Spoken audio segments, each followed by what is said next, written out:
Kasus pelecehan seksual yang menimpa AS, 15, seorang siswa sekolah luar biasa, SLB, di Kalideres, Jakarta Barat, menguras empati publik. Pasalnya akibat hal tersebut, AS yang masih belia itu sampai hamil hingga kini usia kandungannya telah memasuki bulan kelima. Terkait hal itu, pihak keluarga AS meminta pertanggungjawaban sekolah, lantaran putrinya itu diduga dilecehkan oleh teman satu kelasnya, di lantai 3 kamar mandi sekolah. Hal itu diketahui dari jawaban korban saat ditanya oleh kedua orang tuanya sesaat setelah dokter melakukan USG pada 6 Mei 2024 lalu. Meskipun begitu, pihak sekolah tak lantas membenarkan hal tersebut. Menurut Daliman selaku kepala sekolah SLB itu, pihaknya melakukan berbagai penyelidikan dan analisis usai laporan itu masuk.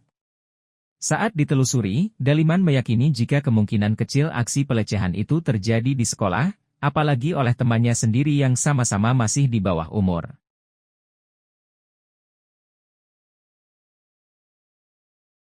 Konfirmasi terkait berita soal siswanya yang tengah mengandung 5 bulan ini seperti apa sih Pak awalnya Pak? Awalnya adalah berawal dari hari Rabu tanggal berapa kemarin? 8 Mei itu ada salah satu orang tua murid pagi jam 7 yang menyampaikan bahwa ada salah satu orang murid yang hadir ke rumahnya bahwa menyampaikan kondisi anaknya bahwa berdasarkan hasil USG dinyatakan sudah mengandung janin 5 bulan.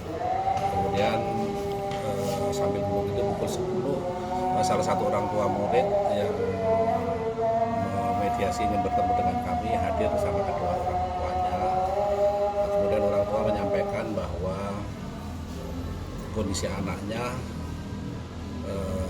karena merasa sakit dan orang tua itu curiga terhadap bau dari hasil kencingnya itu sehingga berinisiatif untuk memeriksakan ke dokter kandungan dan di USG ternyata sudah mengandung selama 5 bulan. Itu yang bisa kami. Kemudian orang tua berinisiatif untuk berkomunikasi dengan anaknya yang bahwa dengan coba ditunjukkan salah satu dua foto dari anak laki-laki di kelasnya dan menunjuk salah satu foto. Tapi juga perlu kita ketahui bahwa kondisi korban ini adalah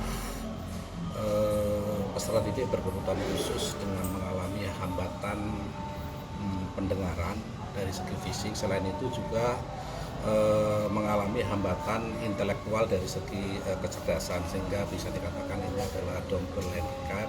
Sementara bagi anak tunarungu yang mengalami hambatan utamanya adalah di komunikasi sehingga anak ini baik pronunciasi verbal maupun manual melalui sistem isyarat bahasa Indonesia maupun Bisindo belum menguasai sehingga komunikasi adalah dengan bahasa tubuh atau body language itu sendiri. Dari hasil laporan ini sudah kita tidak lanjutin, kemudian kami informasikan kepada guru kelas dan langsung guru kelas mengajak berbicara dengan anak-anak tersebut baik itu korban maupun anak yang dituduh. Yang kemudian kami pesankan dengan guru kelas bahwa ini adalah mohon dibuat suasana yang senyaman mungkin supaya anak merasa nyaman untuk tidak ada komunikasi dalam hal ini. Singkat cerita hasil komunikasi dari guru kelas dengan kedua anak itu tidak ditemukan siapa pelakunya.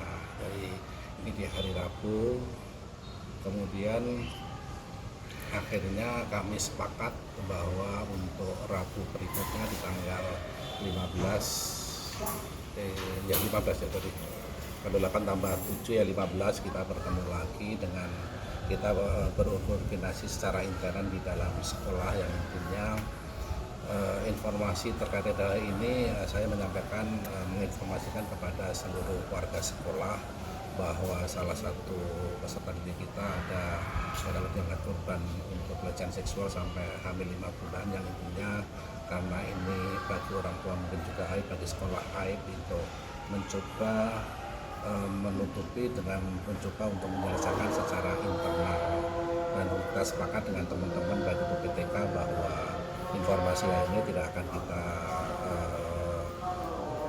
expose ke luar. Kemudian di hari pertama juga kami dengan orang tua sudah sepakat bahwa pun prihatin dengan kejadian ini, bahwa kita mencoba untuk bersepakat bahwa akan diselesaikan secara internal, secara kekeluargaan. Kemudian di hari Senin kami memperdayakan tim PPK yang ada di kita untuk mencoba menindaklanjuti dari berita ini, karena berita ini datang Kamis Jumat tanggal 9-10 itu cuti bersama, sehingga kami belum bisa komunikasi karena sudah punya agenda masing-masing dari teman. Di hari Senin kemudian kita lanjutkan tetap pendekatan kepada anak-anak, yang intinya ya saudara daya dan upaya tidak ditemukan indikasi untuk yang melakukan itu adalah anak di sekolah. Kemudian kami pun juga mencoba, karena yang bisa untuk humas dan bersama guru kelasnya tadi mungkin berlanjut. Mungkin sedikit saya bisa menggambarkan bagaimana karakteristik anak yang sedang mengalami kasus ini. Jadi anak ini sulit berkomunikasi, bahkan berkomunikasi hanya dengan bahasa tubuh. Jadi kadangkala mungkin komunikasi yang disampaikan oleh guru ke anak kurang sedikit nyambung gitu. Kemungkinan itu juga terjadi dengan yang lainnya. Nah, anak ini biasanya ketika mendapat perlakuan yang kurang baik dari temannya, baik hanya dicolek atau apalah mungkin kesenggol apanya gitu, dia sangat reaktif. Anak ini sangat reaktif, dia akan yang protes, dia akan menunjuk. Harapan saya pokoknya anak saya tunggu jalur hukum yang semana mestinya, dapat pengadilan anak saya. Karena saya selaku orang tua korban sangat shock dan saya kehilangan kendali. Yang mereka sampaikan bahwa saya melaporkan melalui tulisan dan lisan, dan kami minta salinannya. Jangan lupa subscribe ya.